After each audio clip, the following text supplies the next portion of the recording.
Hello everyone and welcome to today's video. Today I'm going over an article by the Wisconsin Examiner which talks about a lawsuit which seeks to challenge Wisconsin's congressional maps prior to the 2026 elections. If this were to happen, this could have very drastic effects on the 2026 U.S. House map and potentially giving the Democrats another seat, cutting into the Republicans' very close House majority.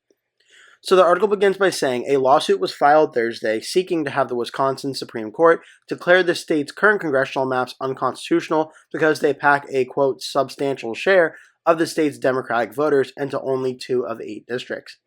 The lawsuit filed against the Wisconsin Elections Commission by the Democratic law firm Elias Law Group on behalf of 9 Wisconsin voters seeks to have the case bypass the lower courts and be taken up directly by the state Supreme Court.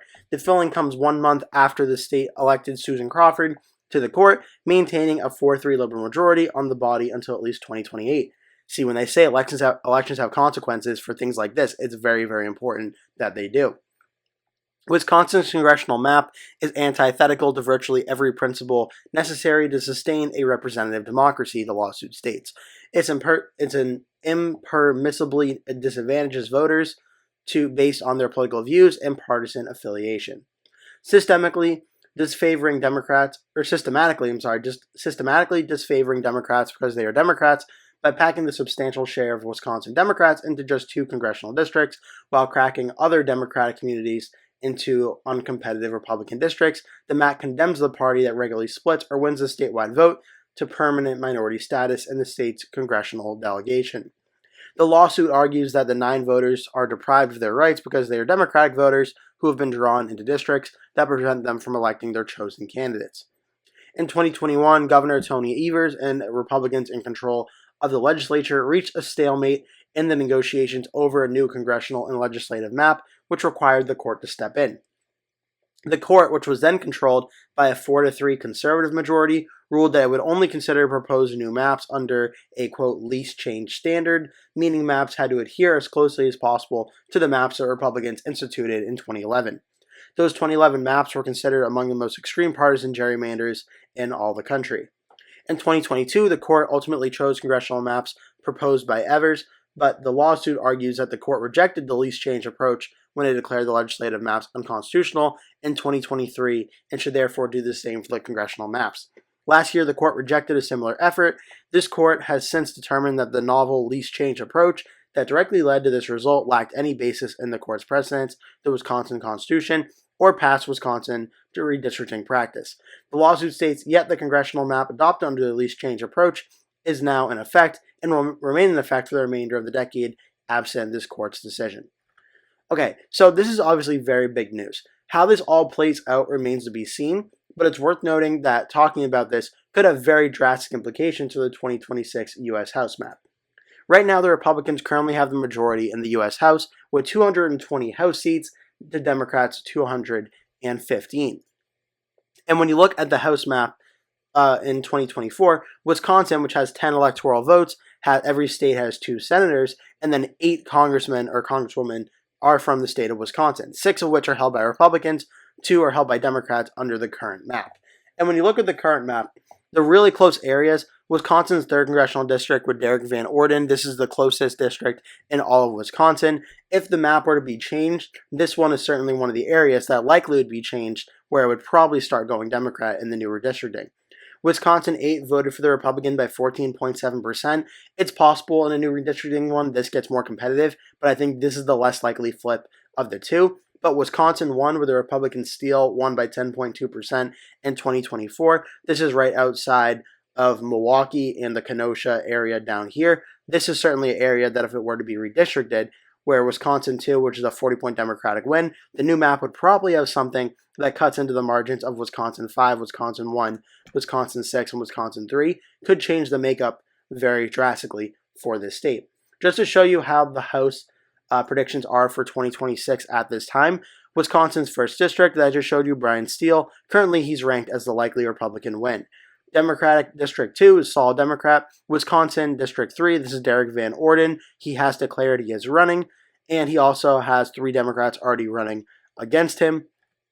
Right now, this district is listed as toss-up or tilt Republican. So even without this race being redrawn by the map, this could be a very close race that flips in 2026 and gives the Democrats a very close race. If it's redistricted, that could be very big for the Democrats as well. District 4 is currently safe Democrat. District 5, solid Republican. District 6, solid Republican. District 7, solid Republican. And District 8, solid Republican. So right now, there's only really one district that is looking to be really competitive based on the current map in Wisconsin at this time. That's District 3 with Derek Van Orden, with the potential for District 1 to maybe get competitive, but I wouldn't really bet on that. So look, let's just do quick math here. The Democrats have the majority in the United States, or in the Wisconsin Supreme Court, 4-3.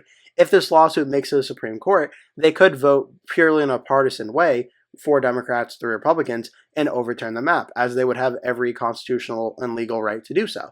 Republicans wouldn't like it, Democrats would love it, but the simple fact is the Democrats have the majority on the Wisconsin Supreme Court. The recent Supreme Court election that just took place a few months ago shows the Democrats and voters in Wisconsin wanted Susan Crawford, the judge, to be on the court. The Democrats have the majority, 4-3. So if they withdraw or if they redraw the Wisconsin map, unless I'm mistaken, they have every legal right to do so. The implications for the House would be probably something like this. Right now, the only situation for Wisconsin in 2026 is that the 3rd Congressional District with Derek Van Orden is the only one at this time that could potentially flip to the Democrats. If the Democrats do win it, that would be a big win for them. That would cut the Republican margin from 220 to 219, Democrats 216. Then the Democrats just need 2 more wins or so to get the majority over the Republicans. But now let's say the Democrats are able to get this, or let's say Democrats are able to get this case to the Wisconsin Supreme Court. The Wisconsin Supreme Court does a different decision this time around, and they are able to flip the map a little bit. Well, let's say for starters, again, there's about 8 representatives right now, 6-2 Republican. Let's say when all things are said and done, the way the districts are redrawn, Wisconsin 1 is split up with Wisconsin 4 and makes sort of a new district that kind of goes like that. That could give the Democrats an extra district. And then maybe Wisconsin 2 is drawn a little bit different, where it also has Wisconsin 3, maybe get some voters in this area as well. Just using, as a Senate map, just using the House map as an example, let's say this ends up giving the Democrats 2 new House districts in the state of Wisconsin. Then what would be a 6-2 majority for the Republicans in Wisconsin would turn into a 4-4 Republican, or a 4-4 Republican and Democratic split in Wisconsin. So just this redistricting effort by the Democrats, if it were to go through, would cut the Republicans' House majority margin just based off Wisconsin to only down to 1 seat. It's possible the Democrats could really try and push the redistricting and try and heavily gerrymander the map as well in their favor and try and get a 3rd Democrat or get a 5th Democratic district out of it, making it a 5-3 Democratic map. Maybe they would be able to do so in Wisconsin 8 if they draw it a certain way. That's going to be a little bit tough to do, though, because when you look at how Wisconsin voted at the presidential level in 2024, there isn't a huge Democratic population center up here. This is where Green Bay is and Brown County, and then Menominee and Dorr, Wisconsin. Both of these are more smaller by population compared to Madison and Dane and then Milwaukee. So it's going to be tough to make a gerrymandered Democratic district up here. But if the Democrats were to redraw the map in their favor for 2026, at very least, they should be able to, on a good night, pick up 2 House seats in the state of Wisconsin alone. This will put the Democrats within 1 seat of winning the House, and then you could look at anywhere. You can look at the close Pennsylvania districts that went to the Republicans narrowly in 2024, a close district in Colorado, like Colorado 8, that could be a flip that gives the Democrats the House. Again, as I just mentioned, one of the 2 Pennsylvania seats could be could be Democratic wins and Republican flips.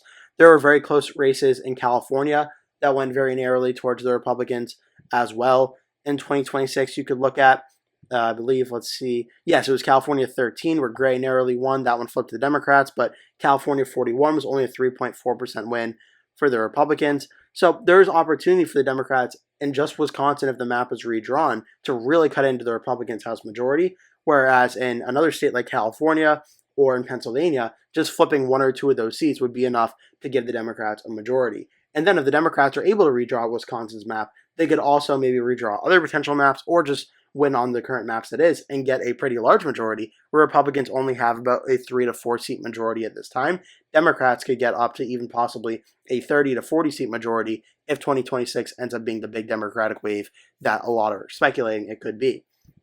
It's worth noting that as of today, the generic ballot's only 1.9% for Democrats, over Republicans, but we also have a very long way to go from now until November of 2026. We don't know if the country is going to be better or worse at that point in time. Historical precedent would suggest that the president's approval ratings are probably going to go down between now and November of the midterm election. Historically, they have. They did for Trump in the first term. They did for Obama. They did for Biden. It's been and for Bush. It's been pretty universal that that's really happened. But of course, we'll have to wait and see until it does. But this move in the state of Wisconsin, if the Wisconsin Supreme Court hears this lawsuit and overturns the Wisconsin map, calling them unconstitutional, and redraws the map to be more Democratic friendly, this could certainly be a very big thing for Democrats in 2026 and give them a very, very clear chance at flipping back the House, maybe even just within the state of Wisconsin, if they played their cards totally right and really hit a home run on that. I'm sure to hear what you have to think in the comment section below. I'm not too familiar in the state of Wisconsin and all things on this, so if you're from the state of Wisconsin, please let me know. Do you think the maps are fair the way they are? Are they too biased to the Republicans? Are they not biased enough to the Republicans? Are they too biased against the Democrats? Everything in that realm. Please let me know in the comments below what your thoughts are on that. Thank you so much for watching. Please remember to hit like and subscribe, and hope to see you in the next video.